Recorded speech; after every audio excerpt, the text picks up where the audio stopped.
and the Matrix, with its constant deception of the populace, I thought I would jump in and say hello to everybody. Your thoughts, Hello. Andrew? We had your brother on earlier, Tristan come on earlier. Your thoughts on Alex Jones being back on X? I'd rather hear his thoughts on Elon Musk being the biggest maverick of the last 500 years. I'm not kissing ass here, Elon. You've got big ones, man, on every front. You are literally overturning the entire power structure. I was just going to say this and let Andrew get in, but I just want to say this while you're here. You are literally changing the entire paradigm, and you've definitely got the system scared, and so everybody needs to support X. Everybody needs to support the sponsors on X. I personally am doing all my Christmas shopping this year with all the great gadgets and stuff that are on X. But I'm going to shut up now. But I would imagine, instead of talking about Alex Jones, I'd like to hear Andrew and Tate talk about or ask questions to Elon Musk. Yeah, well, Alex is certainly a friend of mine. I've known him for a long time, and I'm extremely happy he's back. I've celebrated that publicly, but Alex nailed it. Elon is taking the biggest risk here. It takes unlimited energy to propagate lies. You have to continually repeat them, and you have to continue to try and falsify information and hide the truth to keep lies afloat. And this simple purchase, you call it simple, the purchase of a simple website has literally cracked the matrix in real time, and it becomes extremely difficult now to run the psyops they were previously running and enslave the populace, which is their primary goal. So Elon is a hero, absolutely. And the risks you are taking, Elon, I don't think many people at home actually understand the gravity of the risks you are taking, because your ability to speak freely is heavily leveraged against your insignificance. You're only allowed to speak if nobody listens to you. And if you get big and people start listening, they're going to come at you hard. And I think, I'm not completely versed, but from what I understand, Elon's already suffering the lawfare tactics, which they're going to do. They're going to keep pulling out the hat to try and slow him down or stop his. Andrew, let me interrupt before I forget. I don't give him any attention. The same law firm that came after me with these PR firms. You've just dropped out, I think, Alex. He's just dropped out? Anyone else can? Yeah, I think he got a call. No, he got a call. Yeah, go ahead, Alex. There is a 3-letter agency running this. Not all of them, but let's just say it starts with a C and it ends with an A. Sorry, go ahead, Andrew. Yeah, absolutely. And there's liberal NGOs which will sponsor agents of the Matrix. They'll sponsor females to end up in a house party and then lie to try and then put you in a Romanian jail cell and get you sitting with the cockroaches in a dungeon. And it's a very scary world where you get to a point where you're only trying to tell the truth, and they're going to punish you for that using endless lawfare. And this battle has only just begun. But the Matrix has truly cracked now, and it's going to be extremely hard to lie to us like they did before with X, the way it currently is. And I think it came at exactly the right time. I almost, without trying to sound pessimistic, there was a point where I kind of felt like I was losing hope. You couldn't tell the truth about anything.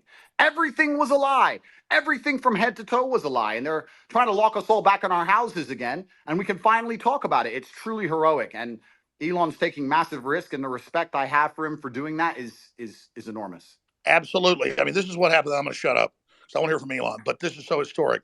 Elon Musk's courage, and it's true, I have to say it, has broken the back of the globalists. They'll never be able to turn this around again unless they have a nuclear war.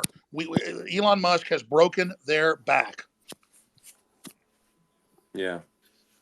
Well, I guess some people are afraid to die, but I am not. That's and you know what? It's kind of crazy because I was talking to someone the other day and I was explaining.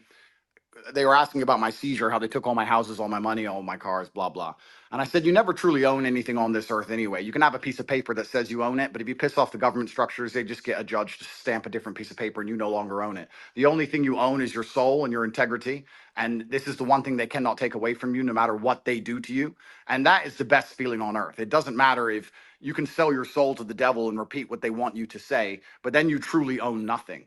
And Yeah, I think I that as history books look back on this pivotal moment when X was finally freed and the information of the world could finally be spoken freely, I really do believe we're on the right side of history. And if you were to ask me if there's anything worth dying for, it would be for the freedom of humanity and to be on the right side of history. So I agree with you absolutely, Elon. Yeah, absolutely. I'm just generally in favor of civilization and the furtherance of civilization. And I think we should always be concerned that we can regress as a civilization. And if you study history, you can just see the arc of one civilization after another as the civilizations rise and fall through history. We've been in a period of civilization rising very rapidly, but we should be concerned that we may be cresting, we may subside, and there are many times where I get late stage civilization vibes, and I'm just worried that maybe we're cresting as a civilization and perhaps headed for a fall. So, yeah. Well, I agree with you because I truly believe, and a lot of people have said this before me, this is not original idea, but I think as AI and machines and tech increases, a lot of people are going to be deemed useless by the overlords. And then you have to sit and decide, what are they going to do with all these people who have hopes and dreams, and they want healthcare, and they want a garden, and they want a house to live in, and they don't want to be treated like cattle. They're going to become extremely inconvenient. So I don't think many people at home understand that this war cannot be avoided. I've had a lot of people who understand why they threw me in jail in Romania and understood I've done nothing wrong. And they said to me, why do you take up this fight? Why you don't just delete your Twitter and disappear and drive a Ferrari all day? And I explained that this war cannot be avoided. You're either on the front line and you're fighting for something, or you're sitting waiting to die. You're waiting for the Mongol horde to come over the horizon and chop your head off. No, I There's no totally way out agree. of it. And just to throw this in there, if you read, and Elon, I knew you were doing great work when I saw you 6 months ago at the World Government Summit, where they're all saying we're going to make everybody eat bugs and we'll make the decisions to put microchips in them. And you said, we don't want a centralized system. We want a diverse system. We want firewalls. And I don't agree with this Tower of Babel you're building. They know that we go through cycles, and they want to artificially create a great reset collapse, in their own words, to make everybody else poor, consolidate power, and they'll have a smaller type 2 civilization for themselves. And I think you're trying to build a type 2 civilization, or even a type 1 civilization, I should say, for all of us. And you said we need to have a debate about, going interstellar. We've got to expand or we collapse. And Elon Musk is saying, correct me if I'm wrong, you don't stay in stasis. You either expand or you collapse. They're Yes, artificially exactly. creating. You, Sorry, you go ahead. either grow, or you collapse. You don't. The steady state is basically an impossibility. So you have to pick it. You have to make a choice. Do you want to grow civilization, or do you want to decline and collapse? And because steady state is not stable. So, and I say we grow, and I say we expand, and we have more humans, and we become a multi-planet species and a spacefaring civilization, and ultimately be out there among the stars. And I think that is the exciting, inspiring thing for the future. Not a declining human civilization that dwindles to nothingness, and where humanity dies with a whimper. And that's the bottom line. I think it is the battle of people who believe in humans and humanity and want it to expand against people who are so selfishly going through the earth and so selfishly orientated that they don't care about expanding civilization. They just want to control the humans that are currently here. And Andrew, I totally it's a agree with you. hubris and an arrogance. I totally agree. Let me throw this caveat on it, because I've read the writings of Bill Gates and Klaus Schwab and the Club of Rome. They know we could easily expand. There's plenty of room, hundreds of billions of known galaxies. They know that this is just a seed that's going to not just grow into one giant oak, but an entire forest, an entire universe. And so they want to shut everybody else down because they can't deal with the competition that the Elon Musk that come out of the general public. They want a global tyranny so they can direct it and control it, so that they direct the expansion. And we can't let that happen, because they literally talk about in Agenda 21, the official UN plan, a 90% world population reduction. So we need to go with the Elon Musk plan. And that's why I tell people that get upset, they go, Elon Musk is involved in every advancing technology. The globalists are pushing that too. Well, technology is like a gun. It's whose hand it's in. And so we need the gun in the people's hands, the gun of expansion, instead of in the globalist hands. And so just because Elon Musk is on the cutting edge of every technology, don't fear the technology like some troglodyte. Fear us not being in control of it. And Elon is saying we need to be an expansionary human explosion of competition and freedom, not some new dark age with a tiny breakaway civilization that's only working for itself. Sorry, I'm ranting. No, but you're completely right, because if Elon doesn't push these boundaries, they will push these boundaries. And once they have the sole control and the monopoly over such technologies, it's over for all of us. And I don't think most people understand. It simply is the humanistic view against the death cult view. And there's people in the world who have no interest in growing humanity, no interest in advancing the species as a whole. Their interest is in power and control. And all they want to do is have absolute power over the people that currently exist. and their children. And you can talk about all the perverse reasons they want to do those exact things. But it's truly scary. And all the people at home who don't really understand the gravity of this fight, they seem to think it's right wing, left wing, ha ha ha. Yes, It's a big exactly. joke. That they're thinking about it the wrong way. It's sorry, I just got a little X here. But you're totally exactly. This right left is it's the wrong way to think about it. It's the sort of the extinctionists versus the pro-humans. And once you see that it's extinctionists versus the pro-humans, then it becomes very clear. So, Elon, when are you going to? I know you got 100 irons in the fire, but when you talk about we need to create a plan B for humanity, well, that's really No, it's not. plan It's not A. a plan. I mean, I think An as I said, alternate master plan, because the globalists are in oh, control right now. You're trying to wrest control with us helping. I mean, when are you going to put out your battle plan, or are you already putting it out in pieces? no, what I'm saying is that actually, I think we should expand humanity. Like basically, we should have basically more kids. Population should increase, uh, and and we should become a multi-planet species and make life multiplanetary. Build a self-sustaining civilization on Mars, and then ultimately, this will be long after I'm dead, probably, but well, almost certainly, we can go to other star systems and go out there and I don't know, maybe we'll find some long dead alien civilizations. Um, and I don't think we want to be one of those lame one planet civilizations that never got beyond, its home planet.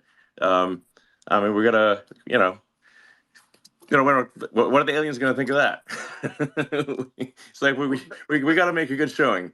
Team Human, Well, let's yeah, go. and that would absolutely that would be LFG. certainly disappointing.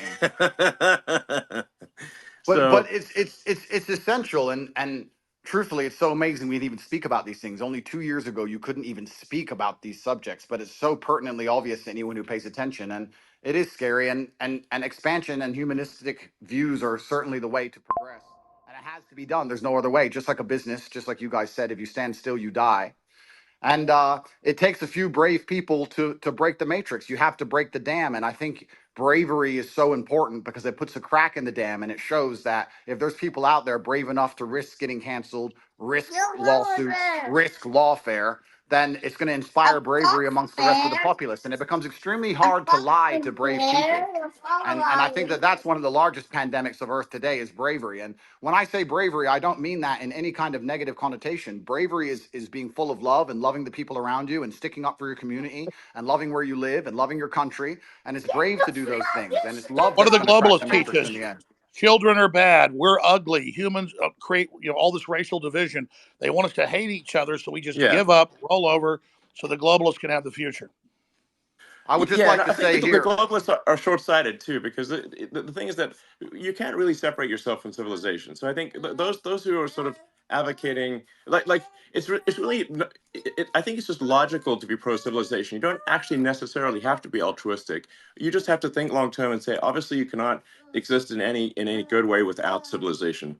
I mean, just watch one episode of Naked and Afraid, and see how much you want to go live in a forest by yourself. well, It's we're in a very it's not fun. we're in a super pivotal moment now. And the reason we're in a pivotal moment is because the machines cannot do the policing as of yet. My brother and I often True. talk about how bad COVID would have been if they had Terminator machines. You didn't have your mask on. You couldn't even appeal to the empathy of the person who knew how insane it all was. As soon as the Yeah. machines control the policing, it's absolutely over. And we're not that far away. So we're in a very pivotal period now where the bravery that's required to resist the globalist oppression has to happen now. Soon the I technology absolutely, will exist and it's I over for absolutely agree. everybody. We are at Please. critical crossroads right now in the entire future of the human destiny, and I called it Plan B, but I mean, Elon, what do you call it? Just an alternate plan for humanity? Because we could have a debate because the Black Rocks and the globalists are right now in control. If they were 100% control, you and others have helped wrest it to maybe they're in 80% control. They're losing control very quickly as people discover what they're doing. But what would you call the debate and the discussion about a pro-human future? Just team humanity? Yeah, Team Humanity, absolutely. That sounds good. But I think like something that is really important is like you just literally have to have kids, or there's no next generation. I mean, Alex, do you have kids? Yes, I do. I'm not as prolific as you, but I wish I was. They're the best thing in my life. I have 4. Okay, great. And Andrew? I do have a few. I won't let you down, Elon. I'm coming. I'm Okay, coming to good. take over your title. I'm coming to take over. I'm doing my best. You know, I got to Okay. use my good looks for something. Well, I think we need to. I think hear. I think we ought to encourage people to have kids And and this just is the bottom line argument. This is what is so important. We just talked about how the globalists are ultimately selfish and only care Well, about look at their own power and most of the control. globalists don't have children, and Yeah, Of yeah, course, but because they're here, selfish. here's the when you thing. have a child, You guys are all attacking the globalists, but if you ask a globalist, like I have friends who I would consider globalists, you ask them, their ideologies are aligned that they believe that somebody living across the world is just as valuable as somebody who lives in America. And I know, there's they've already arguments. enslaved the third world, and they're using them as. But that's not how everybody who you would categorize as No, you're a right. There's a lot of globalist useful thinks. No, idiot globalists, but that's the not. globalists at the top are depopulationists. That's their Oh, religion. maybe if you want to look at the top, you can say globalists at the top. Some of them might have that view, but if you just talk to an ordinary person who views themselves as a globalist, they're not saying, "Oh, I'm evil." They're not an evil person. They just have this belief that human being around the globe is equal. That's I would all call they're that looking an at. So internationalist. That's an internationalist. A globalist wants one world government run by corporations. yeah, well, I mean, I think you can label them differently, but I think if you talk to somebody who's Well, a Henry globalist, they're gonna. Kissinger was a globalist. Zbigniew Brzezinski was a globalist. I'm not trying to be mean to you, but their number one rule is the Earth is too small. We can't expand. We've got to bean count and put everybody on rations. We've got to social engineer and end the normal human program because humans are failed. And they want to turn us into factory farm humans. Those are allowed to survive. Yeah, I think they're. I'll answer the question. I'll answer the question sorry quickly. guys, if we can just say, like, some of these titles are a little confusing. If someone's an internationalist or a globalist, I think what can achieve some disambiguation here is to say, like, does someone have as an axiomatic belief that there are too many people on the earth, or do they not? Do they believe that the earth can sustain the current population, or do they think it cannot? Now, the reality is Earth can actually handle a human population probably 10 times larger than the current Yes. population. Earth is actually very sparsely populated by humans. We only see density because if we're a dense urban environment like New York or Boston, London or something like that. But if like, here would be like a good test. If you took a plane from LA to New York and you try to drop a bowling ball and hit somebody, your chances of success are basically zero. You'd have to drop 10,000 bowling balls, maybe. Yes, you just and I'll tell you sort of something that may scare people a little bit is that there are thousands of objects falling onto Earth from space all the time. But how often do you hear about someone actually getting hit by falling Right. by meteorites? It's I think Absolutely. very there's one known case of a woman with her house getting hit by one. Elon, yes. I want to just respond to Ed actually for a second because again, when it comes, I think it's good to get a good counter view here. I think that there's two different things going on, Ed. And I know what you're trying to say, but there's a separate point about your obligations, right? So you can, and I believe everything has been said about the importance of expansionism for humanity being pro civilization and expansion pro human race to win. That's like a separate axis, though, from saying where are your obligations where you are, right? So we talked about procreation and family, then we talked about the nation. Well, look, I have 2 kids. As a father, my moral obligation, I believe, is first and foremost to my family. And then, let's say, as a president, my moral obligation is to the citizens of the nation that I lead. And then you can worry about hunger in the Congo or whatever else needs to happen in the Darfur or in other places. And so I don't think that you're saying necessarily that life. Charity begins at home. Exactly. And that's not saying that life abroad is any less valuable inherently. And so when you say, like, the globalist view is that all it's saying is that all life is equal wherever it is on Earth, it's not like, I think an alternative view is countering that. There's also just a separate place in terms of where you're situated. Where's your obligation, right? As a father, it's to your family. As a president, it's to your country. And just because you believe that's the hierarchy of your obligations means somebody else is the leader of one of those other countries. And that's an obligation that they have too. But that's like a different Well, the discussion. neoliberals, Yep. Vivek, the neoliberals in their own PR, they're the ones doing the worst things on the earth. They just say, "Oh, we want global government because we want to give Africa's representation." Then they lock them down for 3 years and starve 30 million of them to death, and then organize them to flood us as a political underclass. This is cold-blooded Henry Kissinger State Department Memorandum 200. I mean, Yeah, they've got this. It's not black and I think white, there's though, two different right? So, like, conversations. but what yeah. is black and Wait, what is but can we what just? is I'm sorry. what is Just, black? Go can ahead, we? Andrew. Go ahead, Andrew, and then we'll go to Dave. Andrew. Okay. What I do believe is black and white is simply, if you read a history book, you'll see the worst things that humanity have ever done have been done with good intentions. That's what's so bad about evil acts, is that people Road to think they're hell. doing the right thing. And that's the most dangerous thing about it. And this idea that they look at all human life as sacred and all the same, I actually disagree. I think the reason they will prioritize people in a third world country, for example, you'll say it's because they see us as equal. I think it's because they see us now as spoilt and annoying. They don't like that we need pensions and living space and healthcare. They simply want slaves and a robot class, and they'll do anything it takes to get it, and they'll get it from anywhere they can. And when someone comes along and says, "Well, my intentions are good," I'm not interested in that, because you can name any Holocaust or any atrocity in history. The people didn't think they were the bad guys. They often thought they were the good guys. And I guess the easy way to look at life is you want to be having as many children as possible. You want to pray other people do the same, and you want those people to enjoy freedom. And anyone who's coming along restricting speech, restricting access to certain things, restricting movement, restricting, all they're doing is trying to restrict so they can control. And nobody in a history book ever who did that either was the good guy. I think it's very clear to see who's on the right side of history and who isn't. And I advocate freedom for everybody. If I disagreed with absolutely everything Alex said, I'd still be glad he's back on X. And these people can't even handle a different opinion. Do you think they're going to allow the people who have a different opinion to them to share water or share food or share anything else once they have And the absolute reason they don't control? want another opinion is they want to misrepresent what Elon Musk or Andrew Tate or Vivek Ramaswamy or any of. I'm telling you, they want us silenced so they can lie about what we said. Yeah. I have And a, I have a quick, I agree with you there. I have a Hold quick, on.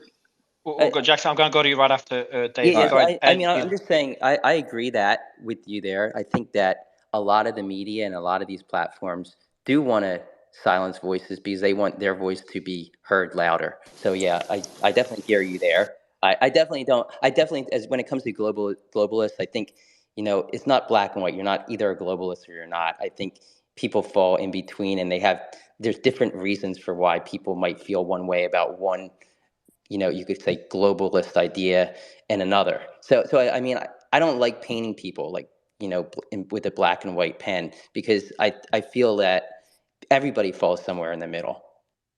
Can I All I just know say? is this: But that there are people that want a corporate world government whose aim is depopulation and not giving the general public access to technology by lying about resources and literally saying carbon dioxide that plants breathe is evil, and then telling us the world's going to end in 2030 and the ice caps are all going to melt, and none of that's true. So our children basically give up on the future and decide not to have children. That's all I'm saying. And Elon Musk is promoting an optimistic, pro-human future that the science and evidence shows is real and that we need. Gentlemen, I have to Go. go. Yeah. I just want to be sort of yeah, exactly. I want to be very clear about See my you, Jake. position. I'm super pro-human, and I mean all humans. Humans in America, humans in Somebody's got their Africa, thing open Asia, peeing. and Somebody's everywhere got else. their phone open in the bathroom. Yeah, Phone. that's Vivek. Vivek, that's your phone, Vivek. I'm not able to mute you. Vivek. Perfect. Go ahead, Elon. sorry about that. So, well, I hope you feel better. I feel Alex. great. Thank you. Sorry about that, guys. I'm super pro-human, like for Team Humanity here, and I just think we want to make sure that people have a positive view of the future, and like I think I encounter a lot of people who have actually very pessimistic conclusions about the future, and if you try to unpack that and say where does that pessimism come from, and I think like these are like good people, like they have good intentions. I think they think about